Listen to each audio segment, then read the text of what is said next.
everybody, and welcome back to Dancewithmary NYC. I just want to take a second to thank everybody that subscribed and liked something and keep those comments coming.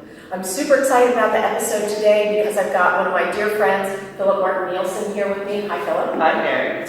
He's a lead dancer with Ballet Trocadero, plus many other things. And he's going to talk to us today about how to darn pointe shoes, which I personally, I have to tell you, full confession, I don't know anything about. So that's why I asked Philip to come on. He knows how to sew, he knows how to darn, and he's basically self-taught, which I think is really interesting. And so just a few things. Darning is a really great skill to have. It can make your pointe shoes last longer. It can also help uneven surfaces. It can help you get over more, help you get back. And it also helps you in case you're on uneven floors. It can really be useful for that. So I guess I have a few questions for you. Yeah. One of them is why do you think darning is important? Well, darning can be important for many different dancers, especially students.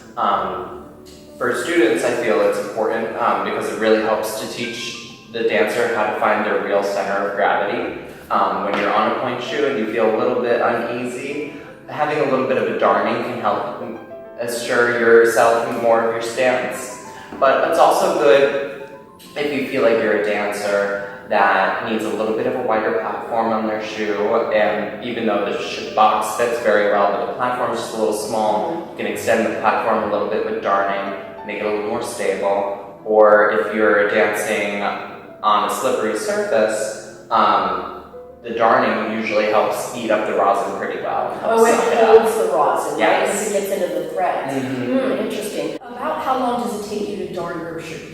I can darn a pair of shoes in about 30 to 45 minutes, depending on how meticulous I want to get with the process. Oh, so that's like kind of an involvement. Like when you talk about ribbons, elastic, sewing any extra things into the pointe shoes, and then when you add darning, you can talk about like maybe an hour. You can, definitely. It all depends on how long it takes you to sew in general. Some people are faster than others. What sort of needle and thread do you like to use? I like to use a good embroidery thread with nice embroidery. So maybe something like this. Absolutely, perfect. And we've got different colors going here too, and then the needle, we'll give you a close up with that, but the needles are pretty thick too. And you can get those at anywhere where you find needle and thread, any of the stores, sometimes in the big box stores will also have that too. And then one last question, should you darn new shoes or old shoes? Well, that all depends on what you need. Some dancers prefer to darn their shoes right away. There's some other dancers that want to darn their shoes to help preserve the life of them a little bit longer. So it all depends on what your individual needs are. Okay. Oh, I really like the answers, and he's going to show us how to do that, so let's get started. Make sure to gather all your tools. You want some really good strong embroidery thread, whatever color you prefer, some nice strong needles, and a good pair of scissors, and then you're ready to go. How we want to start is take your embroidery floss, cut off a piece about a yard length, and embroidery floss usually comes in about 6 strands in this thick thread. So you want to split it, so take about 3 strands in one hand and 3 in the other, and you just rip it and split it down the middle. Ooh, that's not easy, right? Not the easiest, but it's manageable. Just a matter of getting it split. Ah, okay. Now I've got it split. Yes. You want to make sure that it's a needle that's not too thick in the eye, and you want to make sure that it's not too thin in the eye either. You want to be able to make sure that you can fit these 3 strands of thread through the one eye at the same time. And then if the eye is too big, it messes up your stitches, or it's too big? Yes, it can mess up your stitches a little bit in the way that if your eye is too big, then it will stretch out the fabric a little much, and then your knot won't be as effective on the end of your thread. And if your eye is too thin, and you have a thick amount of thread, then you'll be able to get the needle through, but not the thread. Okay, that makes sense. So it's a good give or take of having them all fit together. So I'm just going to thread my needle. And ooh, that's not easy. it's not easy. Gotta have a lot of patience. But once you get it threaded, you pull it through.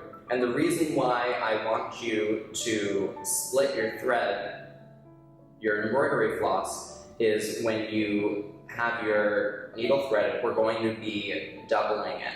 So knotting both at the end, and that will make...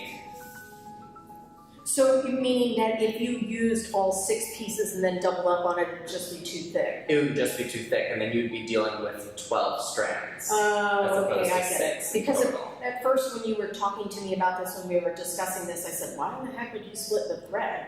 But... Right. Makes sense. Yeah, it makes sense now. Okay, so I have this threaded, and I'm going to make my knot. I'm going to knot this about 2 or 3 times at the end, just to make sure that we're secure. This just seems to me, overall, I just want to tell everybody, this looks like you really do need to practice this. Yes, definitely. It's not something to expect perfection right away, but this is a method that I've developed that I feel is one of the easiest methods to start darning. Okay. Anyways, now we have our needle threaded and we have our shoe. We're ready to start darning. And I just want to also show everybody that we're using the satin on as opposed to cutting the satin off. Now I have seen people take the satin off. Yes. And you just felt that this worked better for you? For me personally, everybody's different. Okay. And different kinds of shoes, depends on if you want to have the satin on or off. It all depends on what shoe you're wearing. So anyways, let's get started. So we want to start with our needle going in to I like to start at the base of the platform. And so you just make a little stitch in there, making sure that your knot is going to be by the center of the box and not from the outside. So the stitch can be a little bit more easily hid. Now, we're going to be making a box for what I call the box method of darning. So you're going to take your thread and you're going to make 4 big stitches going around your platform, making a box. So going up to this side, make a big stitch, and to this side, make a big stitch,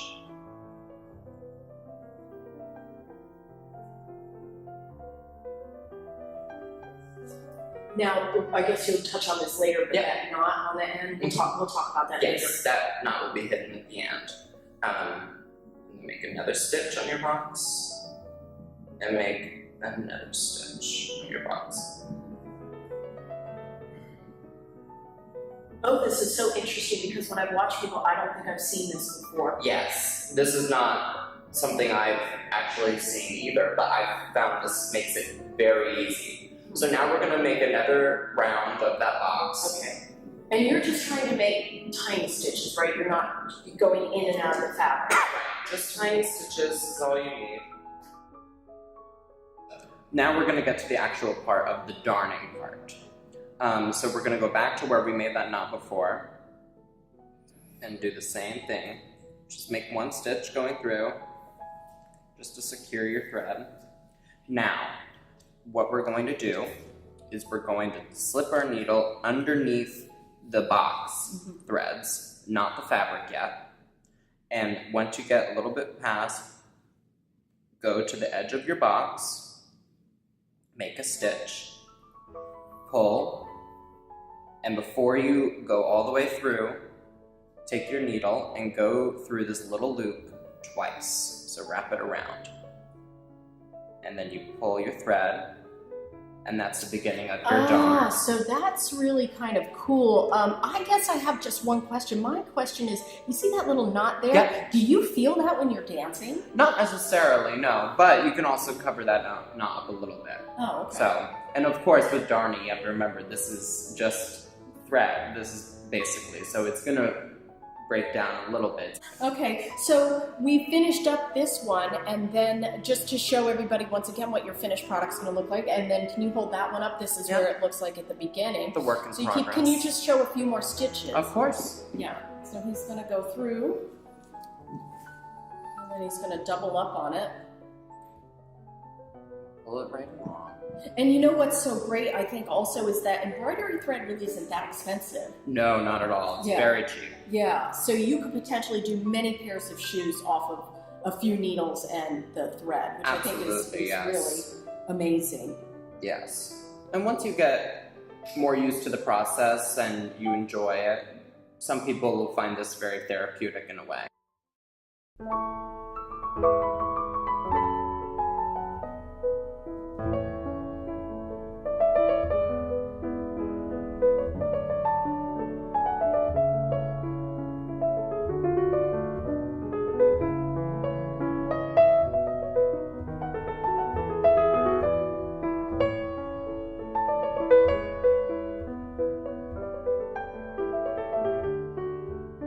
I just want to thank Philip Martin Nielsen for coming in today and teaching us about darning. Thanks, Philip. You're welcome. Thanks for having me. I really feel like I learned a lot. Make sure you click if you like something. Don't forget to subscribe and follow me on Instagram under Dancewithmary NYC.